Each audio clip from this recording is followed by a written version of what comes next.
The room had been designed for power, not chaos. Every line in the conference hall of Spencer Publications spoke of control, glass walls that reflected authority, polished surfaces that suggested permanence, and a long central table where decisions were meant to shape futures rather than destroy them. Yet on that day, the air inside the room carried something volatile, something far too unstable to be contained by architecture or reputation. The joint press conference between Spencer Publications and Forrester Creations had been intended as a calculated display of dominance, a carefully staged confrontation where strategy would be masked as diplomacy and every word would serve a purpose beyond its surface meaning. But beneath that polished exterior, tensions had already begun to fracture. Bill stood at the center of it all, as he often did, his presence commanding attention not because he demanded it, but because the room seemed to bend around him instinctively. His confidence was not loud. It was embedded in the way he held himself, in the quiet certainty that he controlled the narrative even when it appeared otherwise. Across from him, Ridge carried a different kind of authority, less calculated, perhaps, but no less formidable. Where Bill operated through manipulation and long-term strategy, Ridge relied on instinct, on loyalty, on the emotional weight of legacy. Their opposition was not new, but today it felt sharper, more personal, as though the stakes had shifted into something neither man was fully prepared to acknowledge out loud. The discussion had begun formally enough, each side presenting their position with the expected precision, their words chosen carefully, their tone measured. But it did not take long for that restraint to erode. Disagreements surfaced quickly, then escalated, each exchange carrying more force than the last.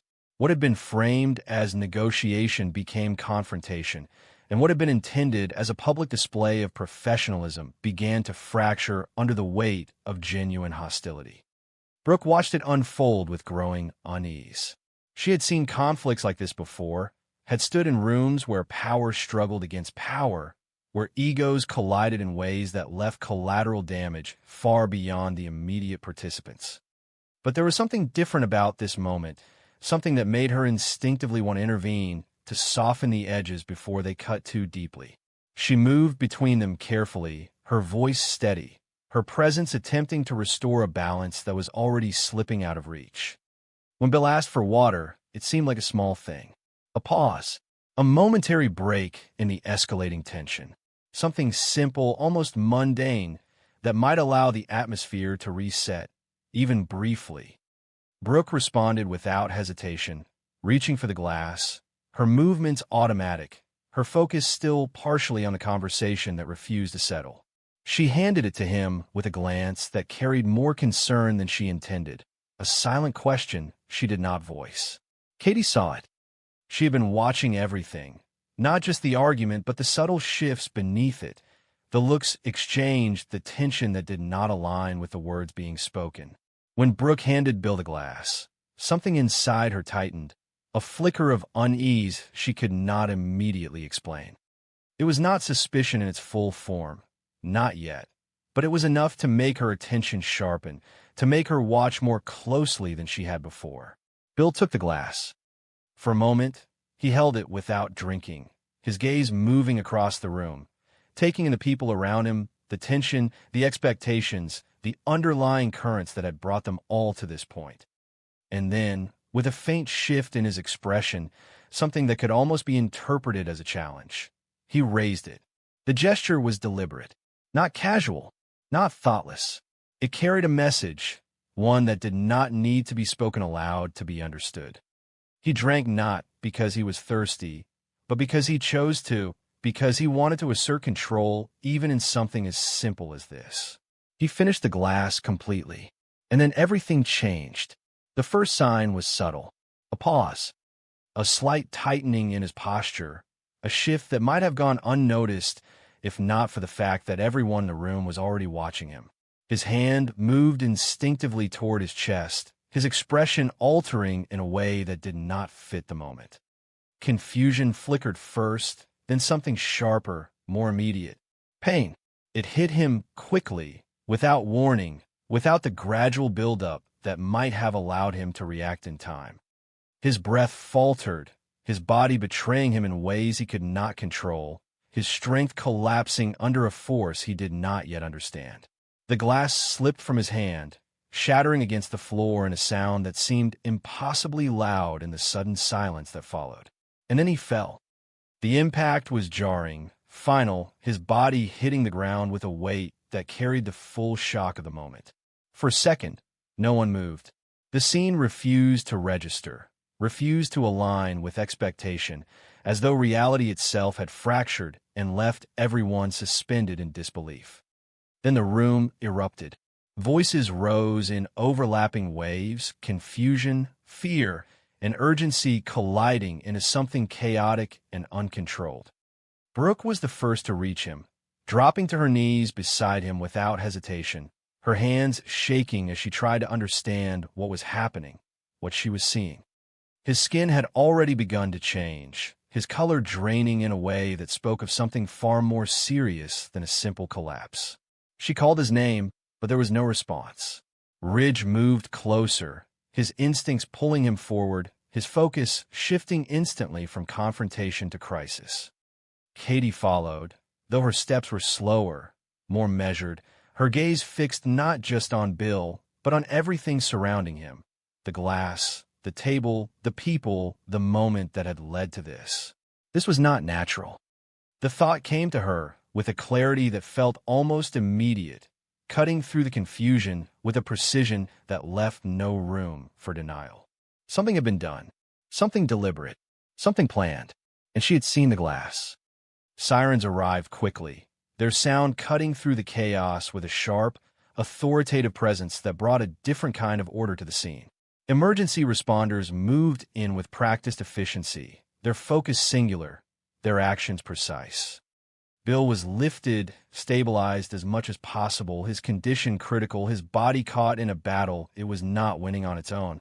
But even as he was taken away, even as the immediate crisis shifted into something more controlled, the aftermath had already begun.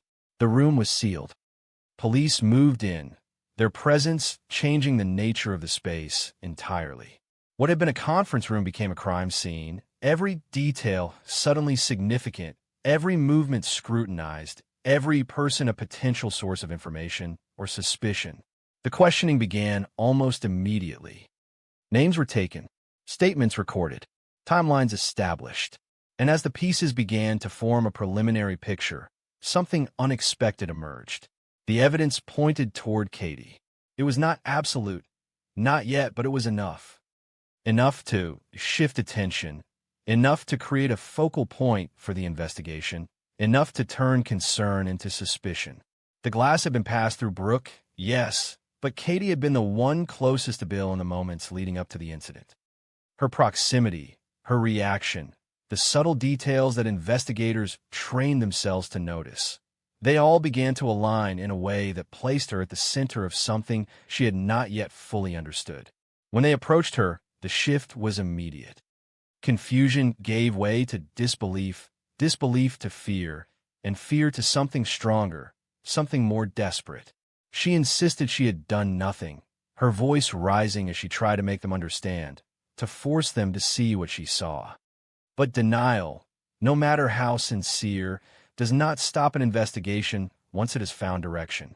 They needed answers, and right now, she was the most immediate source. Katie's mind raced, searching for anything that might explain what was happening, anything that might prove her innocence in a way that could not be dismissed. And then, through the chaos, through the fear and the rising panic, a memory surfaced. Eric's voice. The warning he had given, the words that had seemed vague at the time, but now carried a different weight entirely. Never trust Bill Spencer. She repeated it, not as an accusation, but as a plea, as something that might shift the focus, that might force others to reconsider the narrative that was forming around her. But even as she spoke, she could see it in their faces, the doubt, the uncertainty, the unwillingness to fully accept her version of events without something more concrete to support it. Brooke, meanwhile, was unraveling. She had handed him the glass. The thought looped through her mind relentlessly, refusing to release its hold. twisting into something that felt dangerously close to guilt. She knew she had done nothing wrong, knew she had simply responded to a request, but knowledge does not always protect against feeling. And as the implications of what had happened began to settle, as the possibility of deliberate poisoning became more real, she found herself questioning everything, replaying the moment over and over, searching for something she might have missed. Ridge tried to ground her, to pull her back from the edge of that spiral, but his own thoughts were moving in a different direction. This was not just an attack. This was strategy. The timing, the setting, the public nature of the event, it all pointed to something more calculated than a personal act of revenge. This had been designed to create maximum impact, to destabilize not just Bill, but everything connected to him. And in that context, the idea that Katie was responsible felt incomplete. Too convenient. As the episode drew to a close, the chaos had not settled. It had only shifted, expanding outward, pulling more people into its orbit, creating new questions even as it left others unanswered. Katie stood alone, the weight of suspicion pressing down on her, her mind still racing, still searching for something that might change the direction of what was unfolding. And then her phone vibrated. The message appeared without warning, its presence as sudden and jarring as everything else that had happened that day. She read it once. Then again. The words did not change. You did the right thing. Now watch Bill pay. The implication settled into her with a force that felt almost physical. This had been planned, and someone wanted her to take the fall.